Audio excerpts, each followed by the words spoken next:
You are Locked On Giants Postcast, part of Locked On Sports San Francisco on the Locked On Podcast Network. Your team every day. Yo, what's up, everyone, and welcome back to the Locked On Giants Postcast. I'm your host, Eric Tripoli Engel. You may know me as the former producer for the Murph and Mac Morning Show on KMBR.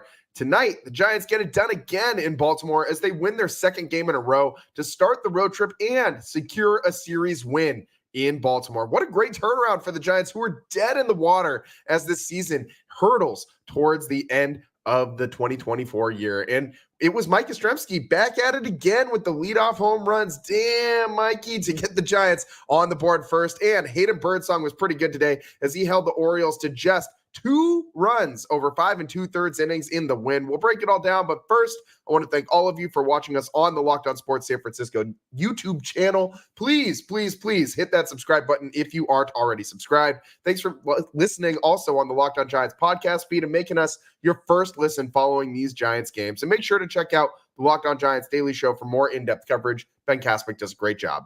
Today's episode is brought to you by Game Time. Download the Game Time app, create an account, and use code LOCKEDONMLB for $20 off your first purchase. And as I just said, Mike Yastrzemski, second game in a row, lead-off bomb. Yesterday, he hit it on the second pitch of the game. Today, he wanted to get the Giants on the board a little quicker. So first pitch of the day, Mike Yastrzemski jacks one out to right field, a high and away 99-mile-an-hour fastball up in the zone. Mike Yastrzemski was ready for it out of the jump. Yaz has looked really good in this second half of the season, in this last month, really, since in just these last week. Mike Yastrzemski, since September 10th, he's hitting .231, 6 hits, 4 home runs, 8 RBIs, and 6 runs scored in 7 games in his last 7 games. So, I mean, I'll take 4 home runs in a 7-game span for Mike Yastrzemski any day of the week.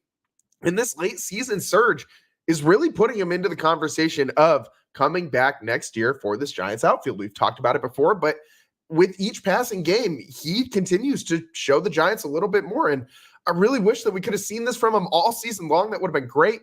But Mike Yastrzemski really making the case to be a part of this outfield next season. As a leadoff hitter, too, this year, he's been pretty good, man.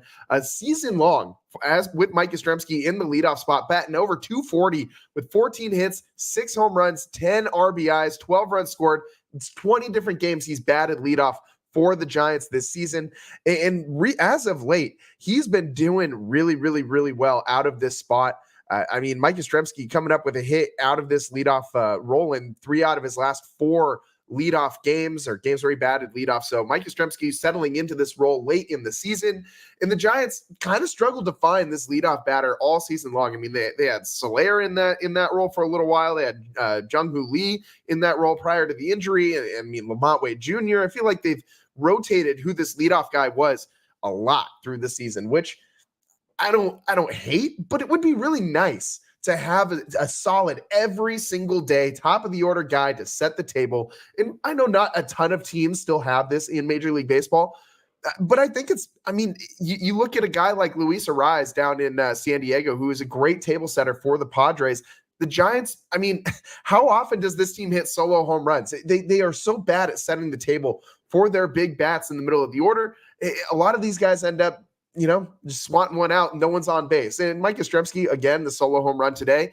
Michael Conforto also with the solo home run today. So the Giants hit 2 home runs today, both solo home runs with Mike Yastrzemski. Hard to hit a home run with someone on base in front of you if you're the first batter of the game. So I'm not knocking the Giants for not getting a leadoff runner on in front of Yaz, but I think the Giants would benefit a lot from having a guy who can set the table at the top of the order. And I mean, to have it be a guy who you can run out there every single day, and they're going to go pretty much 1 for 3, or maybe draw a walk almost every single day. They're going to be getting on base and giving your hitters an opportunity, your big hitters just behind them, your 3-4 batters in the lineup, an opportunity for an RBI knock. And I think, I'm not saying that Yaz can be this leadoff guy for the future. Who knows next year? I think the Giants are going to obviously be giving Jung-Hoo Lee a long look at that role. I think it's his to lose next season once he comes back from that shoulder injury. But Mike Yastrzemski, doing a pretty good job at this for the Giants in the interim. And I think he's made enough of a case that he's at least going to be, in heavy discussions to come back next year for the Giants. I don't think the Giants can afford to kind of pass on a guy like Mike Yastrzemski. I mean, you can try and go out and find a suitable role player that could fill that spot, but the Giants, I mean, you look at the other outfield role players that they've went out and got this last few years, and they have not panned out very well. Mitch Haniger last year was not doing it for me, and that's a fellow Cal Poly Mustang right there. I'm saying that about. I love Mitch Haniger in college baseball. He was so fun to watch. He was pretty good with the Mariners for a few years too. This is actually Haniger was the first pro player that I ever got to interview as a working media professional when I was still in college, working for the Cal Poly Mustang News. So I mean, I love Mitch Haniger, man, all vibes. But he wasn't it for the Giants as a rotational outfielder last year, and they dumped his contract. Michael Conforto, another guy who had a nice game today. Conforto 3 for 4 at bat. He at the dish today, and he scored 2 runs as well. Swatted a solo home run of his own, and he's been playing a little bit better in this last month of the season as well. But these are 2 guys who profile a little bit differently. I saw Ryan in the chat, my guy, Ryan, saying that it's funny that everyone wants to keep Yaz, and it's great for him, but Conforto basically has the same stats, and I know that Yaz is a better defender. I just think Conforto's expectations are too high. That's what Ryan says in the chat today on the Locked On Giants postcast, but I would make the argument that Michael Conforto, like a big part of that is the defense, my guy. And Mike Yastrzemski also seems to have a little bit better situational at-bats. He comes through in these moments. So I don't have the stats up in front of me, and I'm sure that they do kind of reflect similarly, but it just feels like Conforto, when he comes up with these hits with runners in scoring position, or when he adds on a home run, it's a situation where the Giants are already up by a couple runs, or maybe down by an insurmountable lead to overcome. And Yastrzemski seems to be in the mix when there's still something to play for. Like right now, today, first pitch of the game, 0-0 ball game. Mike Yastrzemski gives the Giants the lead with that solo home run. And Michael Conforto, I'm not saying his home run was useless, but it came when the Giants already had a 4-2 lead. It did give the Giants an insurance run to make it a little bit more comfortable. 5-3 over the Orioles was the final score in this one. So that last run was really important for the Giants to get. But I don't think Michael Conforto has really been it for the Giants as a rotational outfielder either, for a guy who was supposed to profile as a potential 30 home run candidate, all-star with the New York Mets. And the Giants, I think, had some all-star expectations from Michael Conforto here in San Francisco, and it just didn't work out.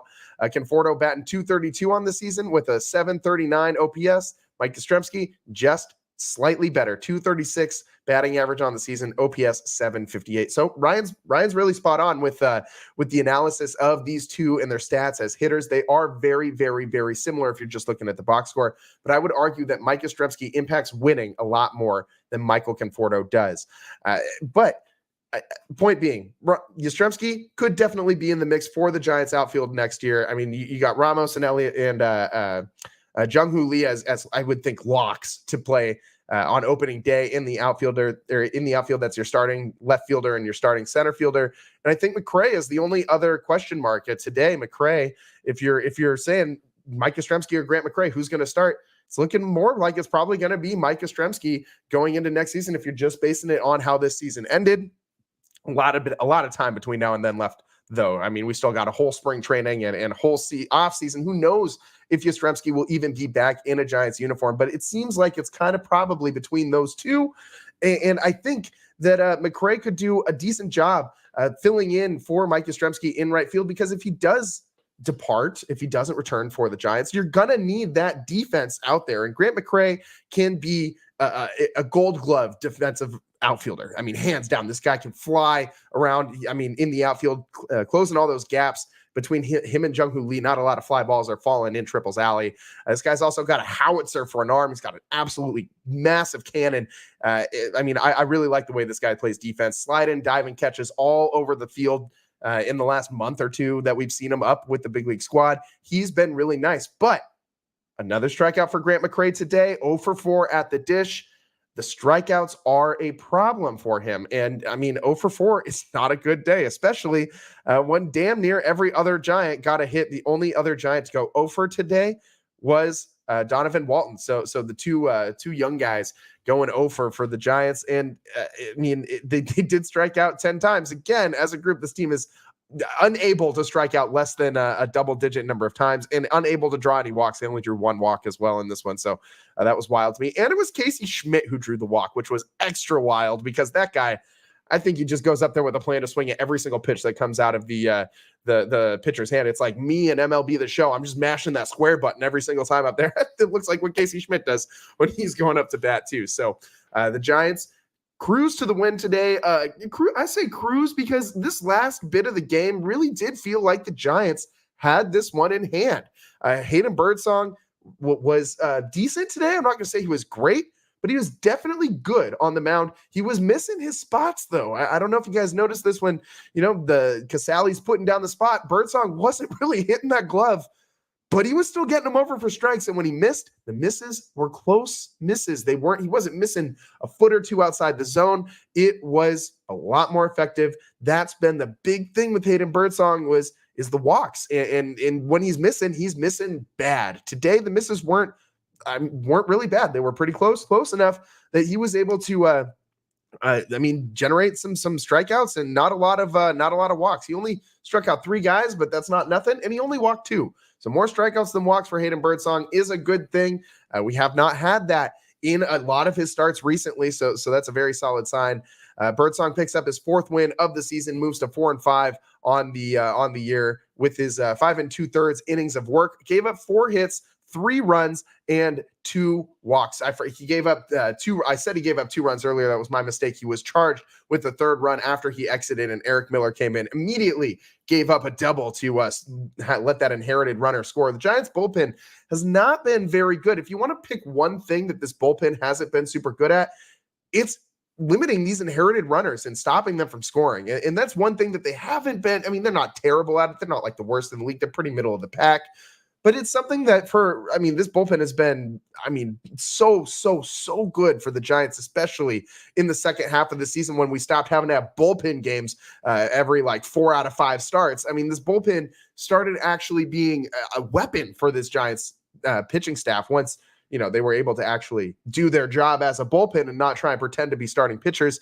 Eric Miller has had a really nice season, although he does give up that double today that allowed that inherited run to score. Sean Jelly also had a kind of a rough inning, man. He loaded the bases, gave up a hit, a walk, but somehow managed to just get out of a bases loaded jam without letting any runs score.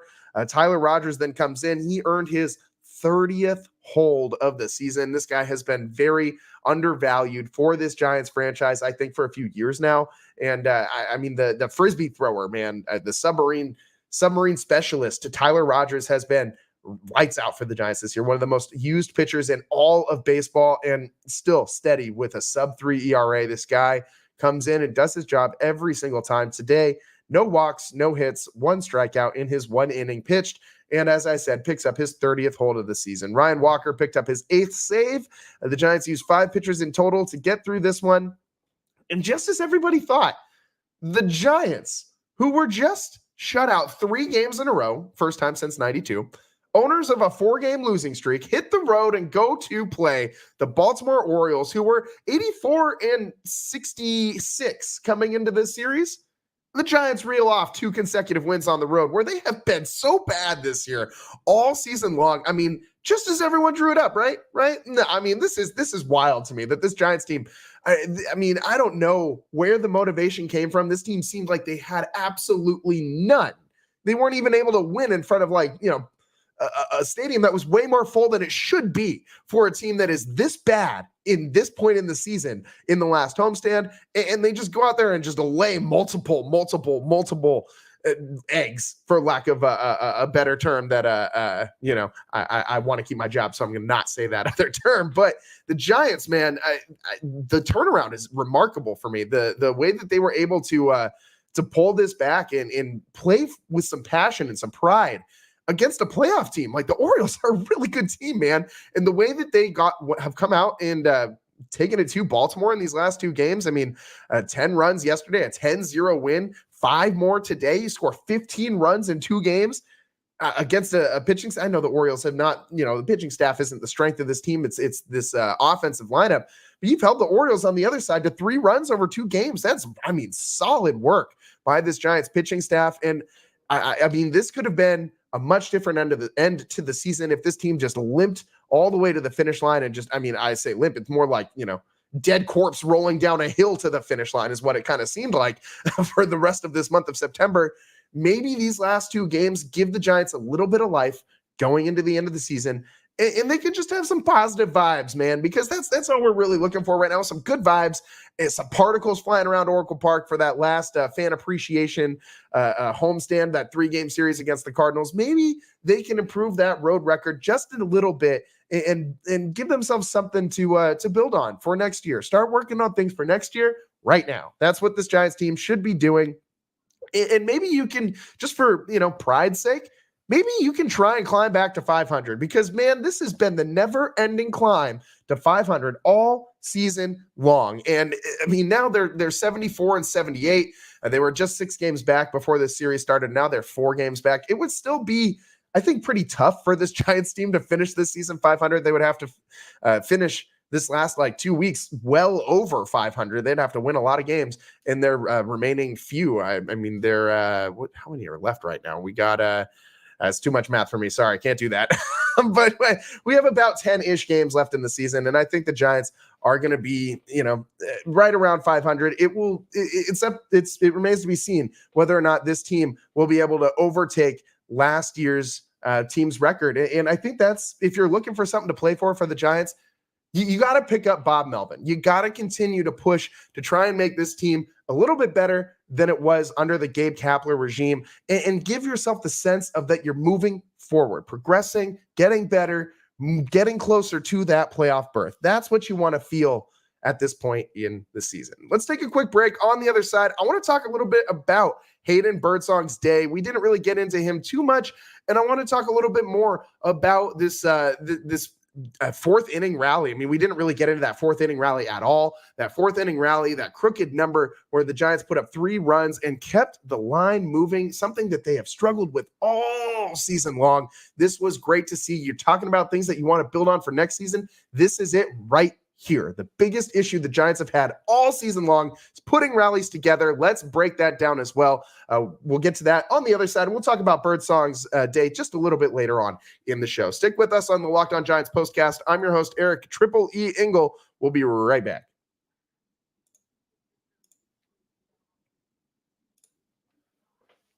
Today's show is sponsored by FanDuel, and you've heard us talk a lot about FanDuel, America's #1 sportsbook. Well, we have something a little different for you now. Through September 22nd, only 4 days left, so hurry up and act fast. All FanDuel customers can bet just $5 and get a three-week free trial of NFL Sunday Ticket from YouTube and YouTube TV. Then with the YouTube TV base plan, you'll be able to watch every regular season afternoon out-of-market game. All you need is a Google account and current form of payment, and you can cancel any time. And if you're watching the NFL any other way, you're doing it wrong. I'm just letting you know right now, you're watching football the wrong way. Unless you have NFL Sunday Ticket, this is what you need to get through your NFL season. And if that's not enough, be sure to check out FanDuel's Profit Boost in the app and use it for FanDuel's double your winnings for all of Sunday on pregame moneyline bets. Profit Boost will be live starting Thursday, tomorrow. So view your account page and learn more about your boost. Just visit FanDuel.com and download America's #1 sportsbook. And today's show is also sponsored by Game Time. I love live events, from concerts to sporting events and everything in between, and I rely on Game Time to get my tickets.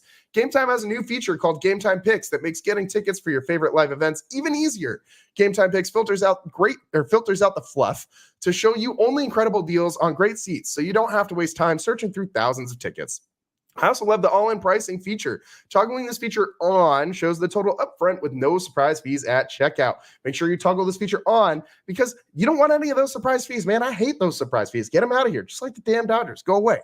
Game Time also gives customers the lowest price guarantee, or Game Time will credit you 110% of the difference. And with Game Time ticket coverage, your purchase is covered with the most flexible customer service policy in the ticketing industry. Take the guesswork out of buying tickets with Game Time.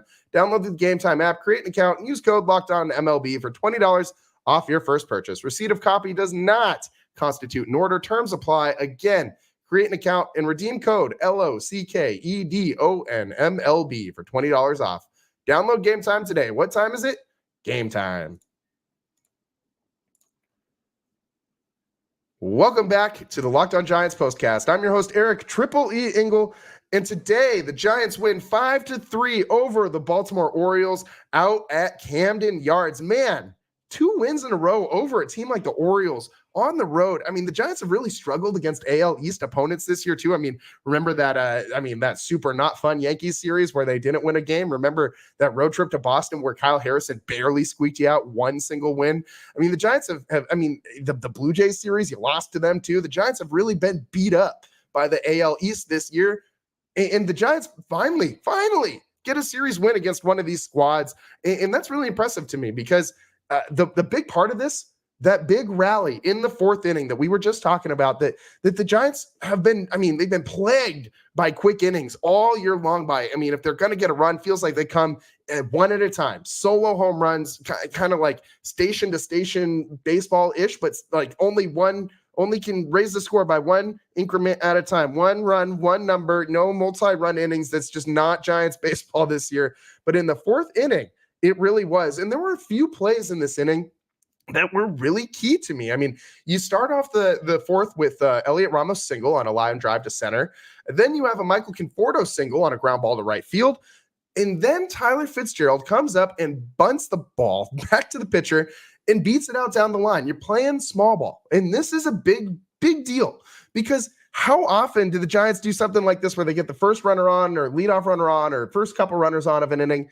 And then here comes the strikeouts. I mean, that first out of the inning always being a strikeout for the Giants or some kind of unproductive out, like a pop-up in foul ground to the first baseman, some kind of thing like that, just kills these Giants rallies before they can even get started. The Giants are so good at shooting themselves in their own feet and preventing themselves from capitalizing on these opportunities. They've done it all year long. But today, Tyler Fitzgerald lays down this bunt, which is pretty interesting too in its own right. We've talked about Fitz and whether or not he should be bunting with runners in scoring position. Kind of a lot in the second half of the season. And I'm not against him bunting at all in these situations because he's pretty damn fast, man. Would you be against, like, I know they're not the same guy, but like other fast guys who are given the green light to bunt in situations like this? Like, I remember watching Ichiro do this all the time for the Mariners. And I know Ichiro is a little bit different than Tyler Fitzgerald. He's drag bunting, he's faster, all that kind of stuff. But if you have the ability to bunt for a base hit and leg it out down the line, I don't hate it. Just because Fitzgerald's got the power to put it out over left field into the bleachers, I don't need him to be doing that every single time up. What I do need him to be doing in these moments is not striking out anymore, because he does this a lot. And it's not just him. Chapman strikes out a lot in these situations. Every key Giant on this team strikes out a lot in these key situations. Elliot Ramos too, all of them, every single one of them. So anything the Giants can do to avoid striking out as that first out in killing a rally before it gets started, I'm all for them doing that. Tyler Fitzgerald laid down a great bunt, beat it out down the line. Great job by this Giants team. So that loaded the bases. No runs are still across in this rally. Then up comes Grant McCray, and he reaches on a fielder's choice. He had one of the best swinging bunts I've ever seen in my life, man. Couldn't have placed that bunt down the third baseline any more perfectly if he tried to when actually bunting. This was a lucky play for the Giants for sure. The ball barely dribbled right out in front of the plate. Pitcher crashes in and he tries to feed it to the catcher, McCann. Rutschman was off today, rest day for him. And McCann's cleat barely slides off home plate. That run is safe. Elliot Ramos scores from third on the play, and everybody's safe because McCray runs like the wind, man. Maybe we shouldn't say that. He's not the son of the wind, you know what I mean? That's Jung-Hoo Lee, but McCray running wild down the McCraylian, running down first base, beats it out, no throw down to first. And that's what happens when you put the ball in play, man. Good things happen. The Giants just need to stop striking out in these situations, man. It's the number one thing this team needs to not do, is strike out with runners in scoring position in less than 2 outs. Just don't strike out. Do anything other than swing and miss 3 times at a pitch. Don't do that. So Grant McCray, he hit this ball 2 feet in front of home plate, scores a run. That's baseball, man. That's why it is so important to put the ball in play. I hate all the advanced metrics that make it so that strikeouts don't seem like as big a deal as they really are, because they're momentum killers. And they're not just they don't just kill your momentum as an offense, but it gives that pitcher confidence that he can wiggle his way out of these pressure situations. And I don't know why you would be pressed when you're pitching against the Giants in a pressure-packed situation. I don't know why you wouldn't go up there and think, don't worry, these guys will strike out. They'll ruin it for themselves. I mean, you don't want that guy standing up there full of confidence with a runner on third base in less than 2 outs. You want that guy shaking in his boots that you're going to score that run and he's going to lose the game. So the Giants don't really strike that fear in opposing players right now. And I think that a lot of that, like I said, have been saying, is because of these strikeouts. And this Grant McCray at bat, this Tyler Fitzgerald at bat prior as well, really good pieces of situational hitting. It worked out. Even though you're not driving the ball anywhere, it worked out. And no, I don't think McCray was intentionally trying to, hit a swinging bunt or anything like that. But put the ball in play, good things happen, man. If you're up at bat, sub 2 outs, bases loaded, you need to put the ball in play like your life depended on it. Grant McCray did. The Giants scored a run on it. Then we got to give Casey Schmidt some love, man. We have not talked nearly enough about Casey Schmidt today. He played a great defensive third base today. 0 errors for the Giants in this one. And he also came up with a big elusive hit for the Giants in this rally, because how often, if the Giants do manage to put together something like this, a situation where they have the bases loaded and nobody out, and then they do get a nice piece of situational hitting, that's usually where it stops for the team. They are almost allergic to being able to come up with an actual base hit in these situations. Casey Schmidt delivered, came up with a single on a ground ball to left field, scored 2 runs, scored Conforto and Fitzgerald, makes this a 3-run inning. And man, that is, 3 is 3 times the amount of runs as 1. If I can do that math. We were talking about me not being able to do some basic addition earlier and figure out how many games the Giants have left on the fly. But I can do, 1 times 3 is 3. I am good enough at the maths to do that one. So 3 runs better than 1 for sure. The Giants, Casey Schmidt delivering an additional couple of runs for the Giants in that situation. It's a good thing he did too. So next at bat, Donovan Walton ground into double play, and then Kirk Casale, next guy up, grounds out to end the Giants' threat with the runner on third. Kind of a rough way to end that, but you got 3 runs. Doesn't matter. If you get those 3 runs before you do that, then it doesn't really matter how many ground balls you're hitting into in double play situations you're hitting into in these moments. As long as you get the runs on the board first, hit into as many inning-ending double plays as you guys want. I do not care if you're scoring 1 or 2 runs in every single, or more than 1 run in every single one of these long rallies that they're putting together. The Giants, when they put up these crooked numbers, win more often than not. We've talked a lot about this whole season long, about the Giants' magic number being 4 runs. When they score 4 or more runs, 57 and 26 on the year. 57 and 26. The Giants have won, 74 games? That's like 3/4 of their games they win when they score 4 or more runs. That is it right there. Put together a rally, get a crooked number on the board, you're gonna win the game. That's what this tells me. When the Giants score 3 or fewer, they only have 16 wins all season long. So that right there is the big difference. They need to get these runs in. They need to be able to extend these rallies. And you do that by not striking out, putting the ball in play. Look what happened with Grant McCray. Look what happened with Tyler Fitzgerald. Good things happen when you don't strike out. Let's take a quick break here. We got to wrap this show up. On the other side, I want to give Hayden Birdsong a little bit of love before we finish up this Locked On Giants postcast. I'm your host, Eric Triple E Engel. We'll be right back. And today's show is sponsored by Arena Club. For most of us that like collecting cards, the idea of spending $2,000 or more on a Patrick Mahomes rookie card, for example, just isn't in the cards. I love collecting, but that's some serious money to drop. And thanks to slab picks from arenaclub.com, now it's possible to score gem mints for a fraction of their retail price. Every card that I listed was hit from last week's Arena Club slab pack drop. Arena Club is the only repack that provides a real value, a complete view of all possible cards, and clear hit rates for each one. Arena Club slab packs are revolutionizing the repack game with transparency.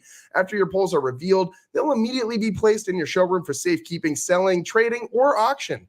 The Arena Club grading process is accurate, fast, and transparent, with a full grade rationale provided and explanation of how your card was scored. Whether you're buying, selling, trading, or displaying, Arena Club is the card collecting platform you have to check out. Right now, you can get 10% off your first slab pack or card purchase by going to arenaclub.com/lockedonmlb and use code LockedOnMLB. That's arenaclub.com/lockedonmlb. Code LockedOnMLB for 10% off your first purchase. Welcome back to the Locked On Giants postcast. I'm your host, Eric Tripoli Engel. Today, the Giants win 5-3 out in Baltimore. Hayden Birdsong picks up his fourth win of the season as the Giants win their second game in a row, clinching the series out in Baltimore or over the Orioles on the road, which is exactly what we thought was going to happen. I say that in jest, obviously, because this team has been so bad on the road all season long. The Orioles tear the cover off the ball, and the Giants haven't been able to score runs at all lately. They've been shut out 3 games in a row. They lost 4 in a row going into Baltimore.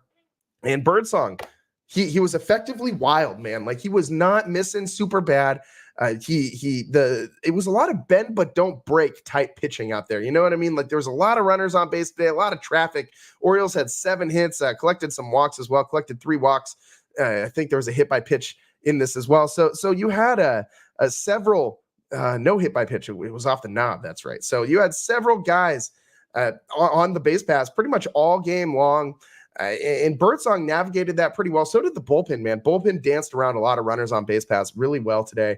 But Birdsong, he kept the walks down, and that was the difference. Only 2 walks in this one for Hayden Birdsong. And he, like I said, when he was missing, he was missing close. And that was the big deal, because some of his misses are really non-competitive. When he does not have a pitch, he really doesn't seem to have it. But tonight, Hayden Birdsong, we're going to go over his pitch usage a little bit, just because I always think this is a little interesting. He didn't really use that slider today. It seems like we're getting a different combination every time he goes out there. Today, he threw 55 four-seam fastballs, 96 total pitches, 19 changeups, 13 curveballs, 9 sliders. So he went away from that curveball, which didn't seem to be as loopy as it usually is. That thing has such a big break usually, and today it still broke a lot, but didn't seem like it was doing the same thing it normally does up there for him. But the fastball was working, and today he had 9 swing and misses, 20% whiff rate. Not as high as he normally goes, but what he did do great was, pitching to contact more than he has in the past, getting that ball in the strike zone and letting your defense do the work behind you. You don't have to strike every single person out. We talk about that as the key with Hayden Birdsong and maturing as a pitcher, not just a thrower, but becoming a pitcher and trusting his defense behind him. That's a huge step for a rookie pitcher. And this guy looks like he's starting to figure that out as we wind this season down. I'm excited to see that Birdsong went, over 5 innings again. I mean, this guy was really not able to go into to get out of the 4th inning for quite a while. Last couple starts, he's pitched a little bit deeper in games, and it's been a direct result of the walk number going down and him able to navigate these early innings without letting that pitch count run up. He had a rough 3rd inning. He threw a lot of pitches in that 3rd inning, but bounced back, gave up a couple runs in there. Could have been a lot worse because he started that inning with a walk, a single, and a double before any outs were recorded. Birdsong bounced back with 3 consecutive outs, did give up 2 runs in the process, but stopped it right there. Didn't make it worse than the next inning, kept that pitch count down. Great outing overall by Hayden Birdsong. Effectively wild, wasn't really popping that glove right where Casale was setting it up. But hey, the misses weren't too bad. They were competitive misses. And that's what happens when you can trust your defense to make a play behind you and you aren't throwing pitches trying to be pinpoint perfect with every single one. So the Giants win. Hayden Birdsong wins. And we can all go home happy today after this Locked On Giants postcast with a 5-3 win over the Orioles in Baltimore. And hey, man, today our bird is better than your bird. The stupid Orioles bird, that's actually kind of a cool bird. I do really like the Orioles logo. But for today, that stupid bird not as good as Hayden Birdsong, our guy on the hill. So Giants win. that's all the time that we got for you guys on the Locked On Giants postcast today. It's been nice having some shows, man. I feel like I got, a little bit of happiness back in my life these last 2 days with Giants wins. That's always a good thing. So we needed that, man. So did the Giants, big time. So thanks for tuning in. That's all the time we got for you guys today on the Locked On Giants postcast. I'm your host, Eric Triple E Engel. Thanks for tuning in. We'll see you next time. We go live tomorrow following the Giants' final game in Baltimore. Early start tomorrow. So be ready for that one as we come to you live following the conclusion of Game 3 at Camden Yards. Thanks for tuning in. We'll see you next time. Peace.